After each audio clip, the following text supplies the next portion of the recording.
Denk ediyoruz. Yok sıfır değil. Sıfır değil, ikinci.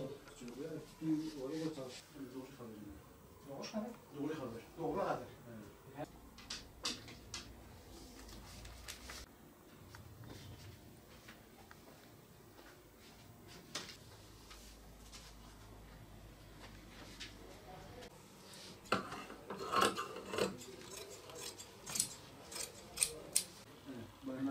Ha tamam. Bakayım bir de doğrudan söyleyecek bilgisayarı görsün, telefonu her şey oradan öğrensin. Kimse gazete böyle hani desen okuyacak kalmamış eskisi gibi.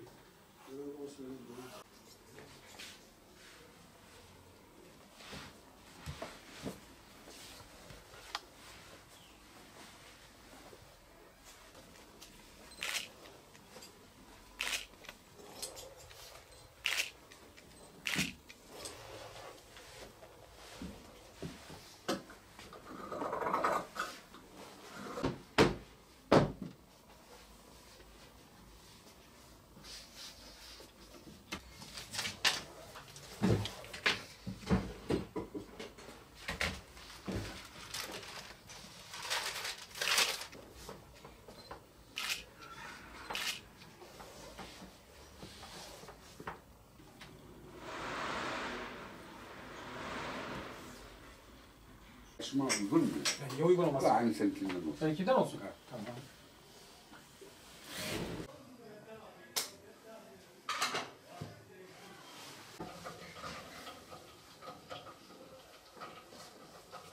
Kızım fırçatına mı? Yavaş bu her gün kıyar kalıyor. Ödetme, bıçak.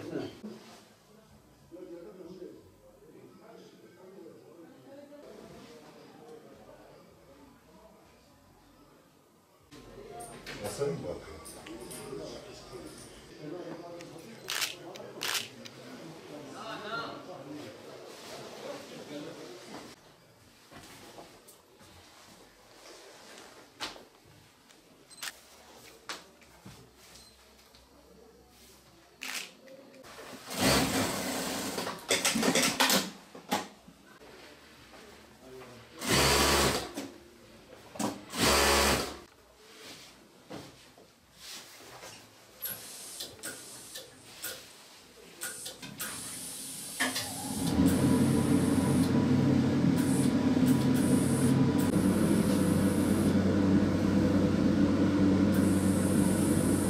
Yani meslek olarak yaklaşık 20-25 senedir yapıyorum.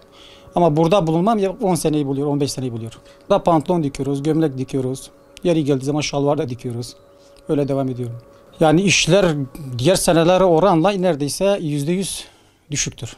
Yani bunun sebebi zaten herkesin bildiği gibi ekonomik. Biraz ekonomiktir çünkü fiyatlar gittikçe ikiye katlandıkça insanların alım gücü azalıyor. Azaldıkça da mecburi işler düşüyor. Şimdi eskiden kumaş fiyatları düşüktü. Örneğin eskiden 6 yıl 5 senede bir kumaşa zam yapmazken şu an neredeyse günlük zam yapıyor. Eskiden metresi 20 lira 30 lirayken şu an metresi 180 milyona dayandı. 180 lirayı geçti yani neredeyse. Hatta Mart ayına kadar bunu 200'ü de bulacağını söylüyorlar. Daha arada bir bizi dürtüyorlar böyle işte fiyatlar yükselecek diye. Biz de bekliyoruz. Ya hazır giyime nazaran tabii ki biraz da geride kaldı. Yani neredeyse artık nesli tükenecek bir meslek haline geldi. Tabii kendini tutturan, devam etmek isteyen devam ediyor bu şekilde gidiyor zaten. Eskiden mesela 5, 6, 7 tane bile üstte dikenler oluyordu. Şimdi adam geldiği zaman bir tanesini dikiyor, parasını yarısını şimdi veriyor, bir tanesi bir dahaki maaşa bırakıyor. Diyor ki yetmiyor, bu bütçe yetmiyor. 3-5 ay sonra %30, %40 yine zamlardan bahsediyor. Onlar da geldikten sonra yani esnafın bittiği noktadır artık. Kumaşı ben 200'e aldığın zaman bunun pantolonunu kaça vereceğim? Bu 300-350'yi geçecek maliyeti. Ben kaça vereceğim? Hiç kimsenin gücü bir tane 400 milyona pantolon dikmeye gücü yetmez. Yetmeyince de işler tamamen bitecek. Ya biterse hepimiz işsiz kalacağız. Yani gerçekten şu an esnaf, millet artık kan ağlıyor. Yeter artık. Yetkili birisi varsa, şimdi herkes ben yetkiliyim diyor da biz kimseyi göremiyoruz. Yetkili birisi varsa buna müdahale etsin. 35 yıllık terzi olarak pantolon dikiyorum. Piyasadayım. Şu anki durumumuz Ekonomik krizle çok kötü bir durumdayız terziler olarak. Eskiden çok iyiydi, biz o eskiden şeye geçersek bir sene önce de normal bu pandemiden önce daha normaldi, güzeldi, geçiniyorduk. Şu anki durum çok kötü, çok vahim. Eskiden ortalama 45, 50, 60 tane pantolon dikiyorduk kendi kumaşımızdan. Şu anki diktiğimiz bunun 10-15 taneye düşmüş yani. Bunun ayda 15 tane pantolon bile satmıyoruz. 5-6 ay önceki 70-80 milyon olan kumaş şu an 150, 160, 200'e kadar gidiyor.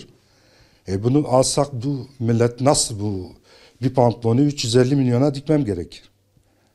Bunun malzemesi ona göre katlanmış yani. Bizim müşteriler orta yaşlı. Genç kesim zaten hazır giyime yönelmiş. Bir de kalmış bize tamirat işleri yapıyoruz. Bir pantolon yapıyoruz, tamirat işleri yapıyoruz.